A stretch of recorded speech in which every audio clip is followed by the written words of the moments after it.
శ్రీమాత్రే నమః. కాత్యాయనీ మహామాయే భవానీ భువనేశ్వరి సంసారసాగరే మగ్నం మాముద్ధర కృపామయే. బ్రహ్మ విష్ణు శివారాధ్యే ప్రసాదం జగదంబికే. మనోభిలషితం దేవి వరం దేహి నమోస్తుతే. ఈ శ్లోకాన్ని ఎప్పుడూ కూడా దేవీ భాగవతాన్ని వినేటప్పుడు లేదా చదువుకునేటప్పుడు మొదటిగా చెప్పుకోవాలి. చివర్లోనూ చెప్పుకొని శ్రీమాతకు నమస్కారం పెట్టి స్తుతించాలి.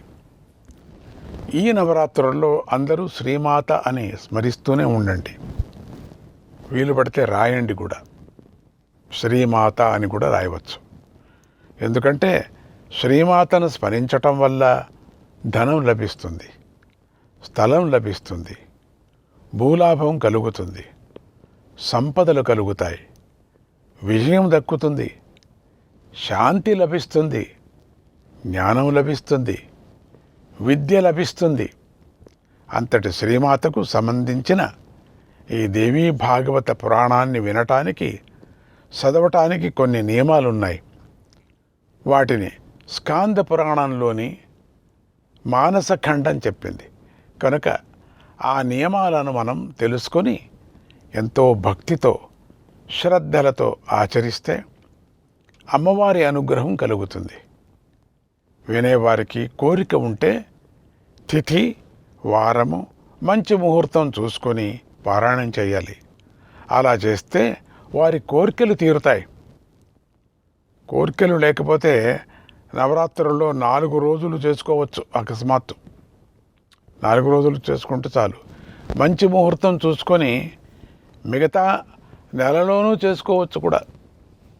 అమ్మ చరిత్రను వినటం అనేది నవాహ యజ్ఞం 9 రోజులు శ్రవణం చేయాలి. ఈ 9 రోజుల్లో అందరూ దేవీ భక్తులై ఉండాలి. దానం చేసే బుద్ధిని కలిగి ఉండాలి. సేవ చేయటంలో ఆసక్తి కలిగి ఉండాలి. చుట్టుప్రక్కల గ్రామాలకు వెళ్ళి అక్కడ కూడా గ్రామాలకు వెళ్ళి, అయ్యా దేవీ భాగవత ప్రవచనం జరుగుతోంది కనుక వినటానికి రండి, అమ్మవారిని పూజించండి, దేవీ భాగవతాన్ని అందరూ వినవచ్చు, ఇదొక అమృతం వంటిది. కోరికలు కలవారు వినవచ్చు, కోరికలు లేనివారు కూడా వినవచ్చు అని చెప్తూ ఉండాల. ఇక దేవీ భాగవత ప్రవచనం జరిగే చోట చక్కని వేదిక కట్టి చక్కని అలంకారం చేయాలి. ప్రవచనం చెప్పే వారికి మంచి ఆసనం ఏర్పాటు చేయాలి. ఆయన తూర్పు ముఖంగా కానీ లేక ఉత్తర ముఖంగా కానీ కూర్చొని ప్రవచనం చెప్పాలి. ఆడవారు వేరుగా ఒక ప్రక్క కూర్చోవాలి, మగవారు వేరుగా ఒక పక్క కూర్చోవాలి. ప్రవచనం చేసేవారు దేవీ ఉపాసకులై ఉండాలి. అమ్మవారి కథను వినటానికి ముందు రోజే మగవారు వపనం చేయించుకోవాలి. తర్వాత పురాణం వినటానికి దీక్ష తీసుకోవాలి. స్నానం చేసి నిత్యకర్మలు, పూజలు చేసుకోవాలి. ఈ 9 రోజులు జాగ్రత్తగా ఉండాలి. ఎక్కువగా అమ్మ కథను వినటం మీదే శ్రద్ధ పెట్టాలి. మొదటిగా గణపతిని కీర్తించాలి, పూజించాలి. తర్వాత జగదమ్మను పూజించాలి. తర్వాత గ్రంథాన్ని పూజించాలి. వినటం లేదా చదవటం ప్రారంభించాలి. ప్రారంభంలోనూ చివరిలోనూ మాత్రం మనం ముందుగా చెప్పుకున్న కాత్యాయని మహామాయే ఈ శ్లోకాన్ని చెప్పుకోవాలి. తర్వాత ప్రవచనం చెప్పేవారు వ్యాసుడు కాబట్టి ఆయనకు నమస్కారం పెట్టాలి. సర్వశాస్త్రేతిహాసంజ్ఞ వ్యాసరూప నమోస్తుతే. సర్వశాస్త్రేతిహాసంజ్ఞ వ్యాసరూప నమోస్తుతే. కథా చంద్రోదయేనాందగ తమస్తోభం నిరాకురు. సర్వశాస్త్రాలు ఇతిహాసాలు తెలిసినవాడా వ్యాసరూప, కథ అనే చంద్రుణ్ణి ఉదయింపజేసి మా అంతరంగాల్లో ఉన్న చీకటిని తొలగించు అని ప్రార్థిస్తూ నమస్కారం పెట్టాలి. లౌకిక వ్యవహారాలన్నీ విడిచిపెట్టి అమ్మకథను శ్రద్ధగా శ్రవణం చేయాలి. అప్పుడే 4 పురుషార్థాలు లభిస్తాయి. ఈ 9 రోజులు కేవలం సాత్వికమైన ఆహారాన్నే తినాలి. అది కూడా చాలా స్వల్పంగానే తినాలి. ఒక పూట మాత్రమే భోజనం చేయాలి. ముఖ్యంగా ఈ 9 రోజులు అందరూ కఠినంగా బ్రహ్మచర్యం పాటిస్తూ నేల మీదే పడుకోవాలి. సత్యాన్నే మాట్లాడుతూ ఉండాలి. ఇంద్రియ నిగ్రహం కలిగి ఉండాలి. ఈ నవరాత్రుల్లో తినగూడని పదార్థాలు కొన్ని ఉన్నాయి, కొన్ని కాయగూరలు ఉన్నాయి. వాటిని తెలుసుకొని ఆరోగ్యాన్ని దృష్టిలో ఉంచుకొని ఇంద్రియ నిగ్రహాన్ని దృష్టిలో ఉంచుకొని విడిచిపెట్టాలి. మంచివారిని తిట్టకూడదు. వీలైనంత వరకు అందరూ మౌనం పాటిస్తూనే మంచిది. మౌనమే పాటించాల. చక్కని గుణాలు కలిగి చక్కగా నడుచుకోవాలి. పవిత్రంగా ఉండాలి. దయ కలిగి ఉండాలి. మితంగా మాట్లాడాలి. రోగులు, ఆర్తులు, భయపడేవారు, ధనం కోరుకునేవారు, పుత్రులు కోరుకునేవారు, పిల్లలు కలగనివారు, పుట్టిన పిల్లలు అనారోగ్యంగా ఉన్నవారు మొదలైన వీరందరూ కూడా ఎంతో శ్రద్ధగా అమ్మ చరిత్రను వినాలి. అప్పుడే వారికి ఫలం లభిస్తుంది. పెళ్లి చేసుకోకుండా అలాగే ఉండిపోయిన వారికి కూడా అమ్మ చరిత్రను వింటే కోరింది దక్కుతుంది. 4 పురుషార్థాలు దక్కుతాయి. ఖండితం వాళ్ళకి దక్కుతుంది. ఈ 9 రోజులు 9 యజ్ఞదినాలతో సమానము. కనుక ఈ 9 రోజులలో చేసిన దానాలకు, హోమాలకు, జపాలకు అనంత ఫలం లభిస్తుంది. ఫలాన్ని మనం అమ్మవారికి సమర్పించాలి. కృష్ణార్పణం అమ్మవారికి సమర్పించాలి. అప్పుడే కోరిన కోరిక తీరుతుంది. ఏ కోరిక లేకోకుండా అమ్మతత్వాన్ని విన్నవారికి ముక్తి లభిస్తుంది. కుమారీ పూజకు, బ్రహ్మభోజనానికి, అన్నదానానికి సేవ చేసుకోవాలి. ఈ రోజులలో గాయత్రీ సహస్రనామాన్ని పఠించాలి. చివరిలో సకల దోషాలు పరిహారం కావటం కోసం విష్ణు సహస్రనామాన్ని పఠించాలి. యస్య స్మృత్యా చ నామోఖ్య తపోయజ్ఞ క్రియాదిషు న్యూనం సంపూర్ణతాం యాతి తస్మాద్విష్ణోంచ కీర్తయేత్.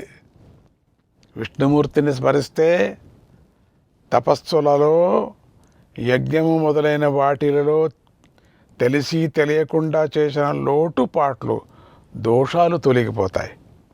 ఆ కార్యం పూర్ణమవుతుంది. దేవీ భాగవతమంతా గాయత్రీదేవియే కనుక చివరి రోజున చండీ హోమము, గాయత్రీ హోమం కూడా చేయాలి. తర్వాత అమ్మ కథ చెప్పిన వారికి యథాశక్తిగా భూమిని ఇవ్వాలి, బంగారాన్ని ఇవ్వాలి, వస్త్రాలు, ఆభరణాలను ఇచ్చి సంతోషపెట్టాలి. గురువు చెబుతున్నప్పుడు ఆయన కన్నా ఎత్తైన మంచి ఆసనంలో కూర్చొని గర్వంగా అమ్మ చరిత్రను వినకూడదు.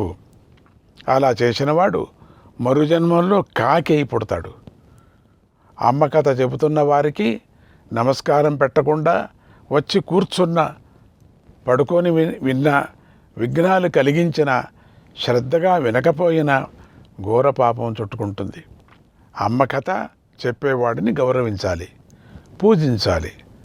ఆయన చెబుతున్న అమ్మ చరిత్రను భక్తి శ్రద్ధలతో వినాలి.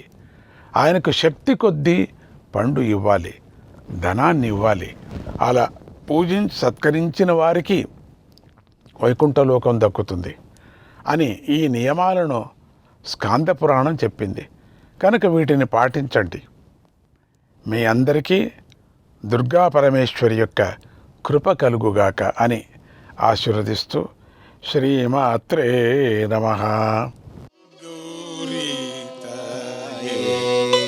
శంకర జయ.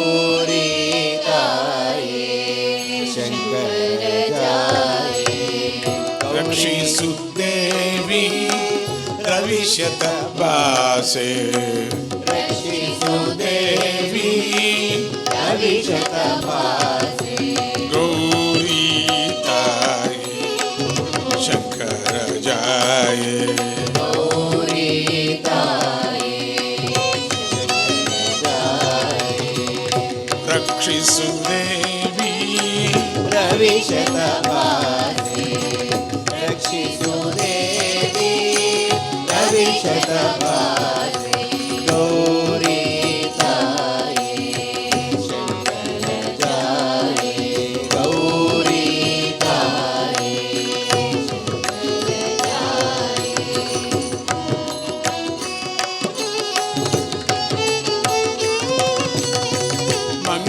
मंगलमूर्ते वरकत शोभे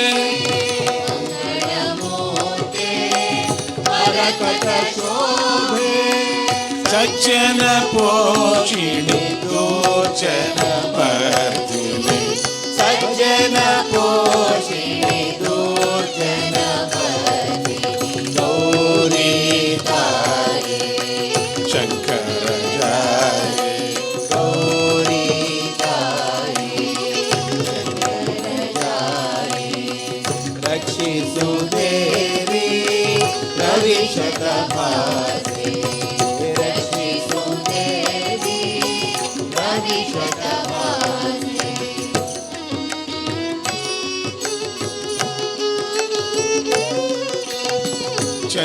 चंद्रातीडे मंदसुहासे चन्द्रापीडे मन्दसुहासे इन्द्रानन्दे तन्द्रादूरे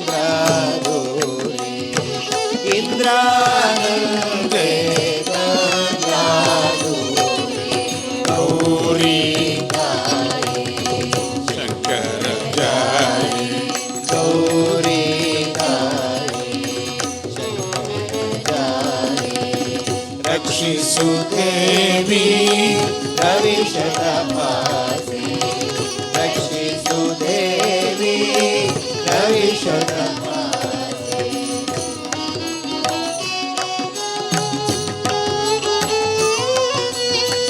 गणपति जननी ज्ञान विधात्री गणपति जननी ज्ञान विधात्री भव भयहारी भजन संतोषी